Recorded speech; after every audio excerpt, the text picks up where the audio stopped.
Hi and welcome to the series.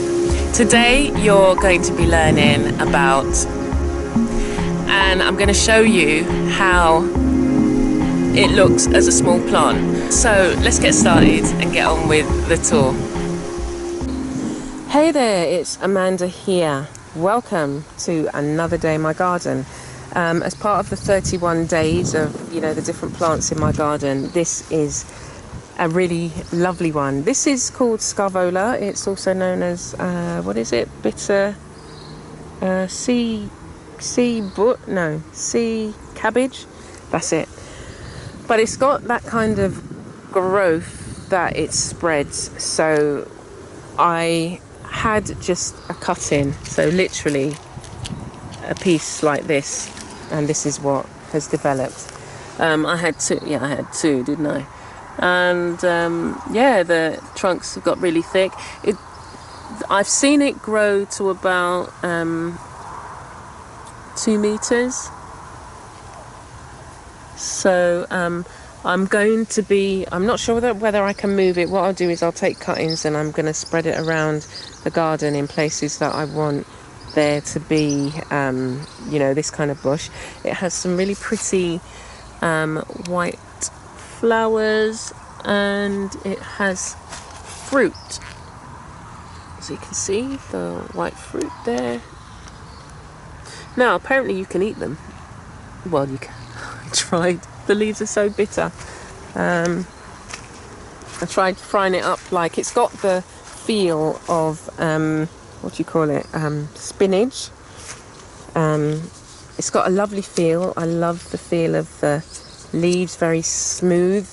It's a really lovely sensation. Again, having a garden that you can, each plant has its own kind of properties, but not only, the medicinal and nutritional, but sensory in that, you could just play with this. It's really smooth. It's got a really nice feel.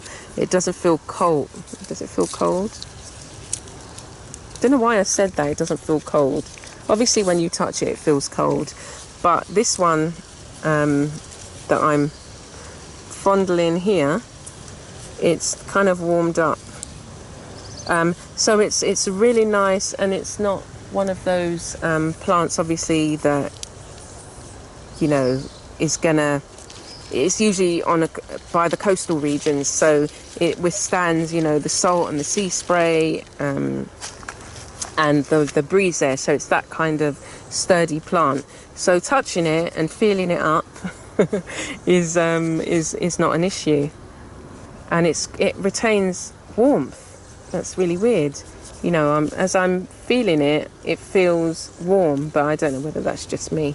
Anyway, so Scaevola, and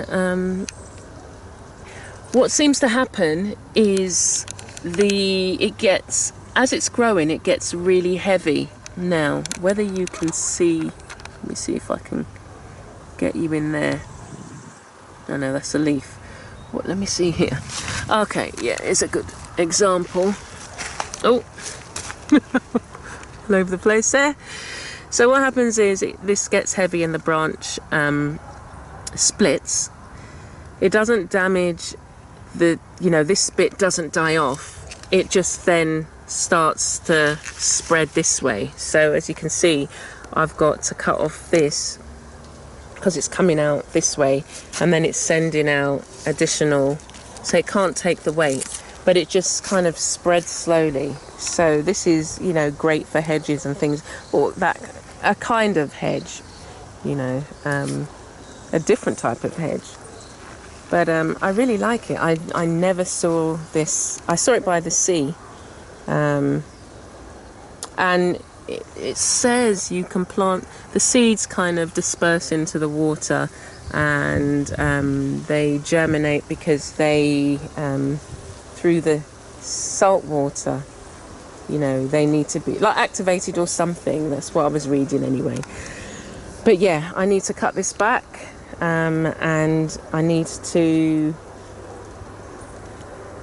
put some of the cuttings in other places around the garden, but I'm just waiting for my Mexican sunflower to kind of take off and I need to get myself some more pots. But yeah, I'm really pleased at the way that it's grown. It's just amazing. If you saw, you know, when I planted it, they just looked so sad, and I thought, oh no, it's not gonna take. But look at it now, and as I said, I had 2 of these. That's all I had, and they weren't even that big. No, they were like this, really tiny, and it's really developed and spread. So yeah, as I said, I'm really pleased with this, and they're quite hardy. So when you do take cuttings, you do have to cut back a lot of the leaves, because if not, then it's trying to, you know, send energy to the leaves and not root.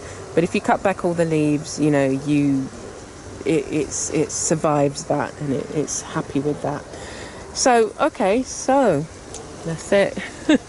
That's it. Look forward to seeing you tomorrow. Do come back, and do have a blessed evening. Okay, bye.